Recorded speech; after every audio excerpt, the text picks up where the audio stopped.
अजगो मेरा प्रणाम स्वीकार करना। उपस्थित समस्त रंगमंच के अंतर्गत पधारे हुए देश देशांतर से राजा महाराजा, मेरी बात को ध्यान से सुनना।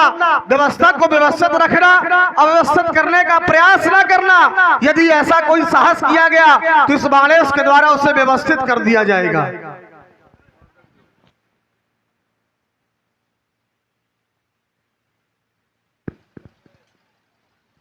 मिथिला की पावन वेदिका पर विराजित भूत भवन भोलेनाथ के पिनाक सर्वप्रथम ये लंकापति लंकेश आपको प्रणाम कर रहा है।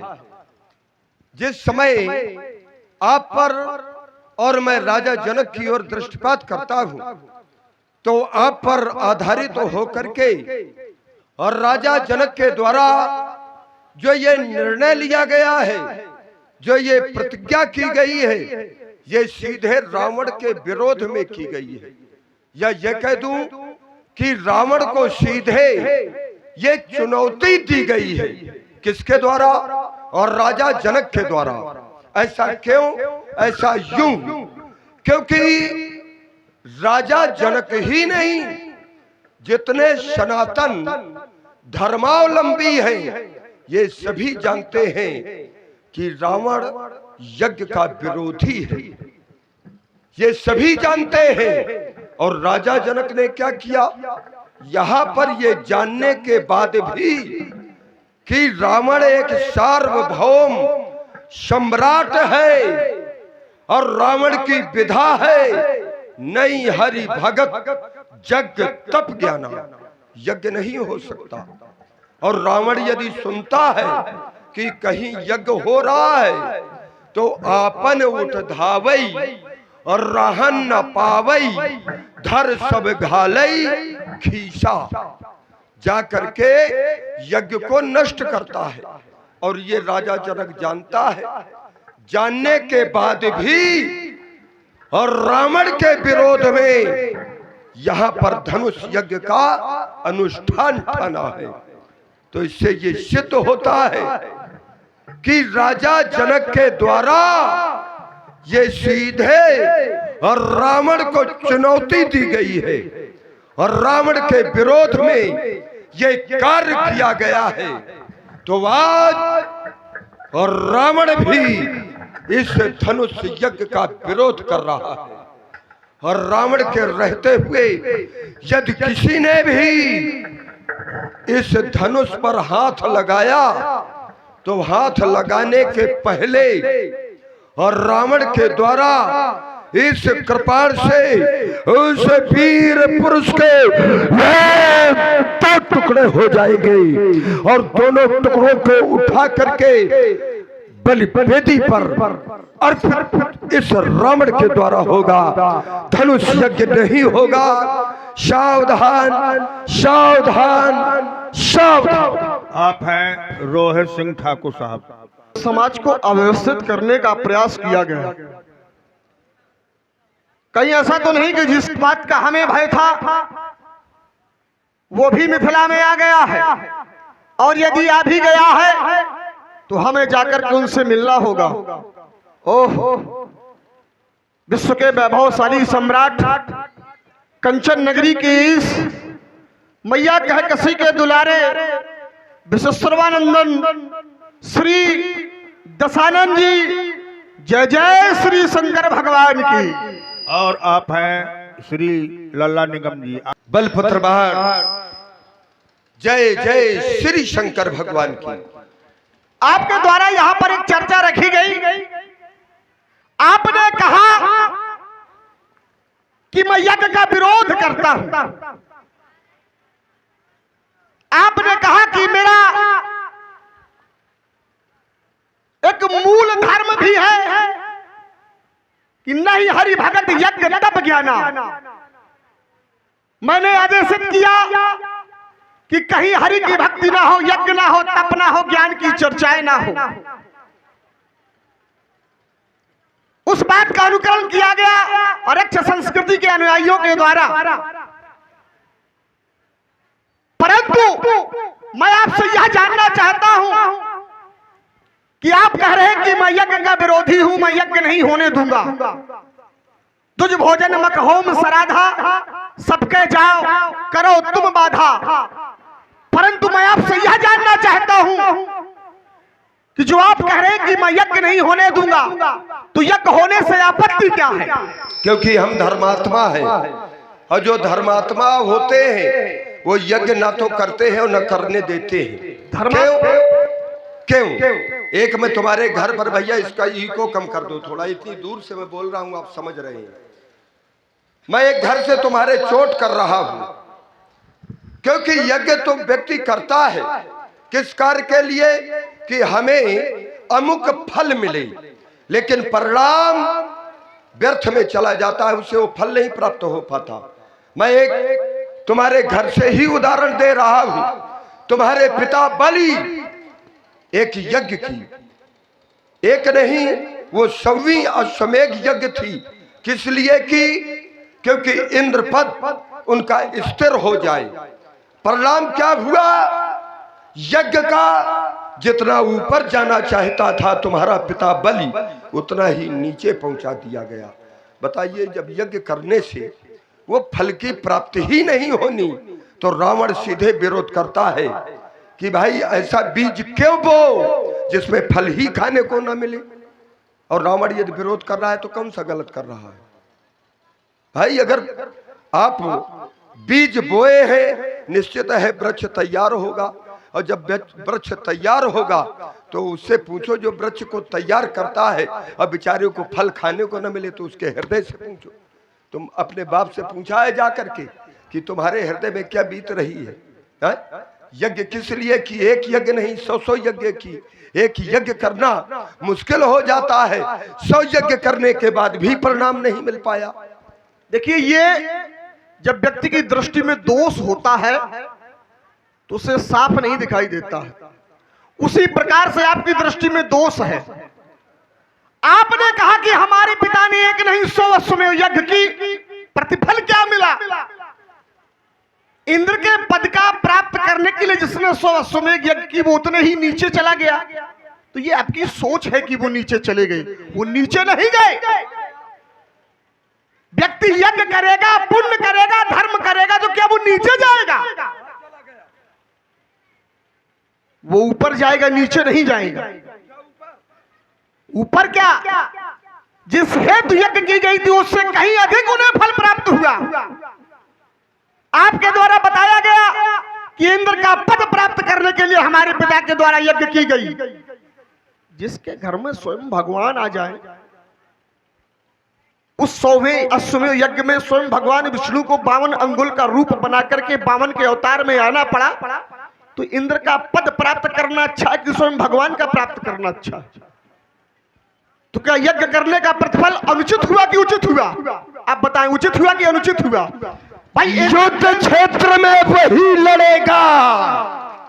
कायर को यदि अस्त्र और शस्त्र दे दिए जाए और रण क्षेत्र में भेज दिया जाए, तो कायर करेगा क्या नेता?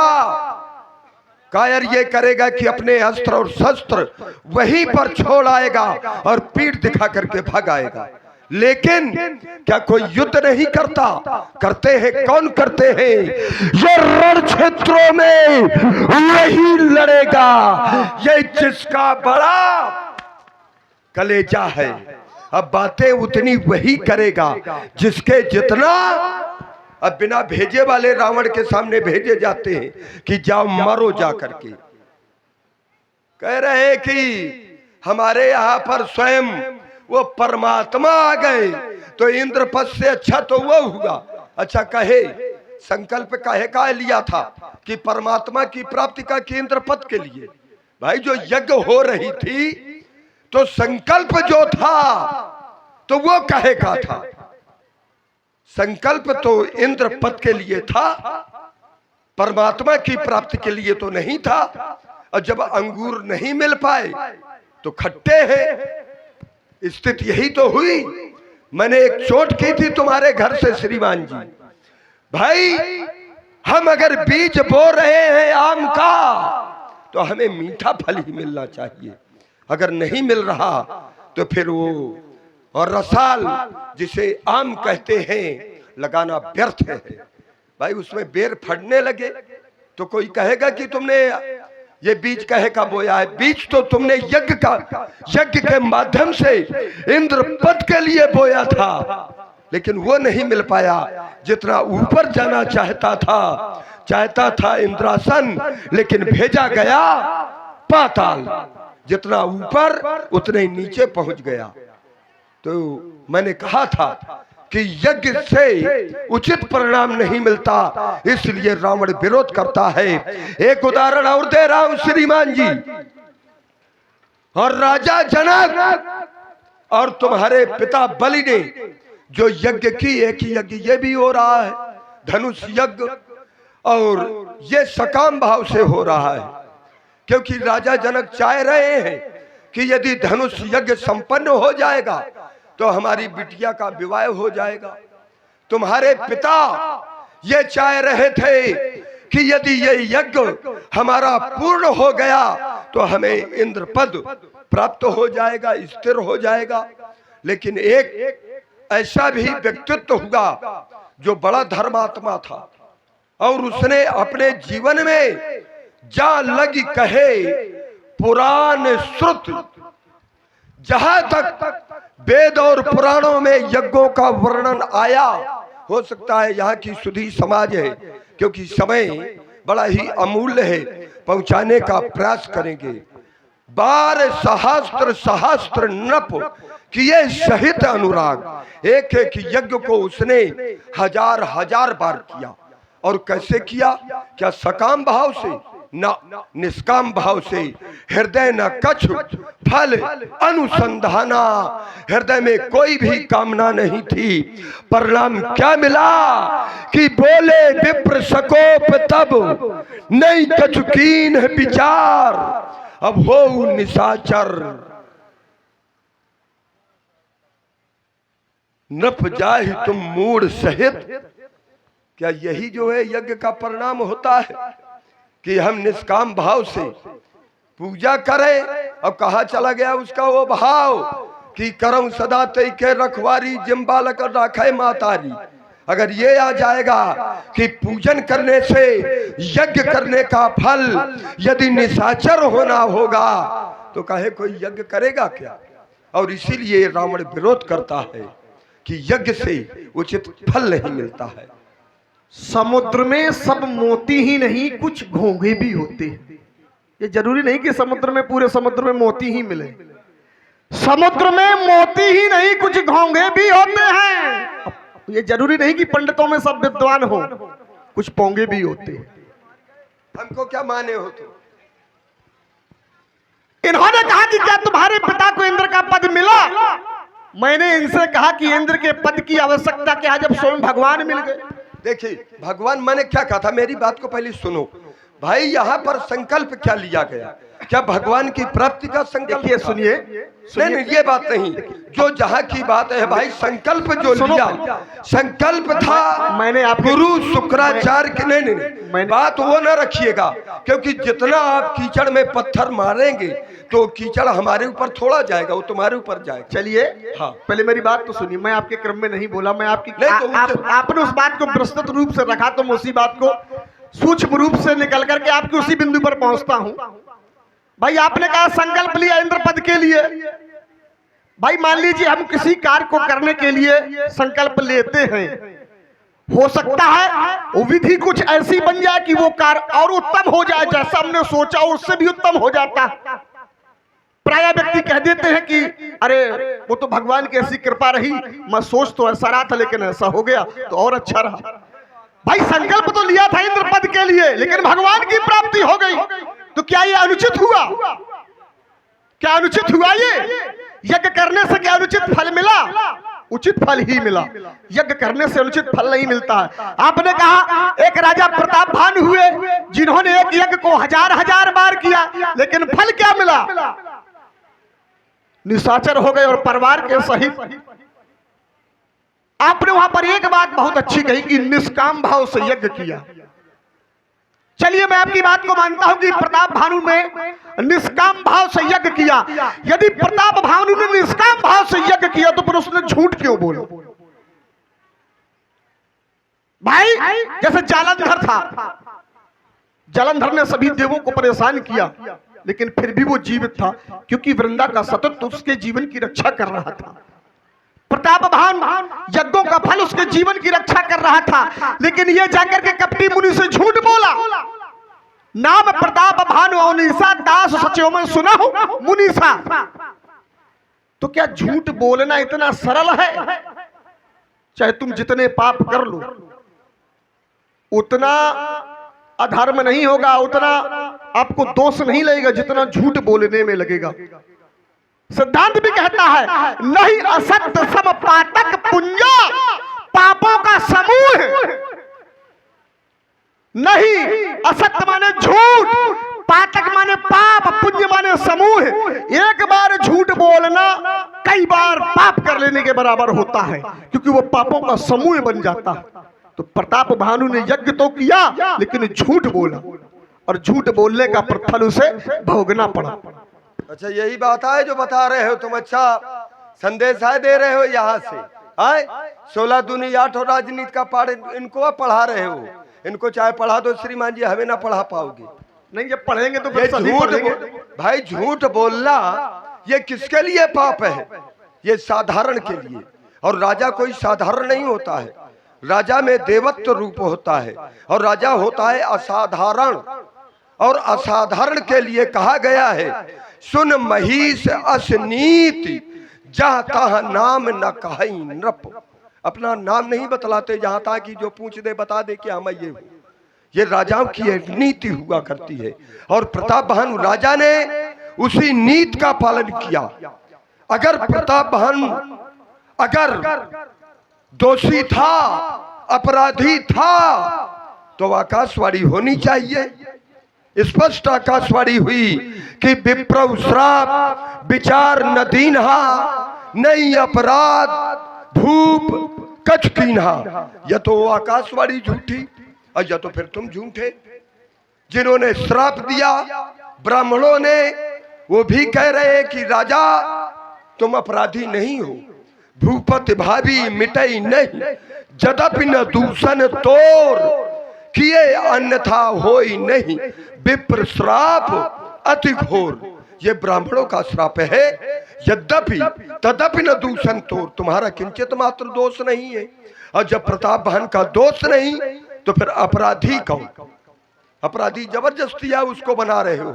भाई अगर किसी को अगर गोवध न लगा हो, अगर कोई कह रहा है कि नहीं लगा है, उसको नहीं लगा है गोवध का पाप, तो फिर लगाने वाला दोषी है। प्रताप भानु को उन ब्राह्मणों ने कहा कि ये दोषी नहीं, आकाशवाणी ने कहा कि दोषी नहीं, और दोष तुम सिद्ध कर रहे हो। और जब तुम सिद्ध कर रहे हो, विश्व के साहित्य में किसी ने दोषी सिद्ध नहीं किया, तो सबसे बड़े अपराधी और दोषी तुम हो। भाई प्रताप भानु अगर ब्राह्मणों को भोजन करा रहा है, तो क्या ये पाप का कार्य है? क्या कर रहा था प्रताप भानु? ब्राह्मणों को भोजन ही तो वह करा रहा था। और भोजन कराना यदि पाप है, तो फिर अब इस स्वरूप में दुज भोजन मक होम सराधा, सब कह जाई करो तुम बाधा। उस समय जब भोजन करा रहा था, तब यही ब्राह्मण श्राप दे रहे थे। आज यही इस रूप में आकर के उनका भोजन छीन रहा है। कहां चला गया ब्राह्मणत्व? मर गए का वो ब्राह्मण श्राप देने वाले? कह नहीं दे रहे श्राप देना चाहिए? क्या उनका श्राप प्रभावी नहीं होगा? क्या कहां चले गए? देना चाहिए। यही संसार का नियम है। यदि सीमा से ज्यादा झुकोगे तो वो सिर पर खड़े होंगे, और यदि तन करके उनके सामने खड़े हो जाओगे सब किनारे में लग जाएंगे। और आज उस समय ये प्रताप भानु के रूप में झुक रहा था, तो उसे श्राप मिल रहा था, भोजन दे रहा था। तो इन्हीं ब्राह्मणों के द्वारा श्राप दिया जा रहा है, आज भोजन छीन रहा है। तो आज हाथ जोड़े आए खड़े हैं। एक ये नहीं, बड़े बड़े देवता खड़े हैं। कर जोरे सुर दिशे विनीता। यही संसार का नियम है। यही संसार का, यही तो विडंबना है। आज ब्राह्मण यदि समाज में उपहास का पात्र जब जब बना है, कब कब, जब जब उसने विचार करके कोई कार्य नहीं किया, और उस समय भी उपहास का पात्र बना। यहां तक विधाता को भी उपहास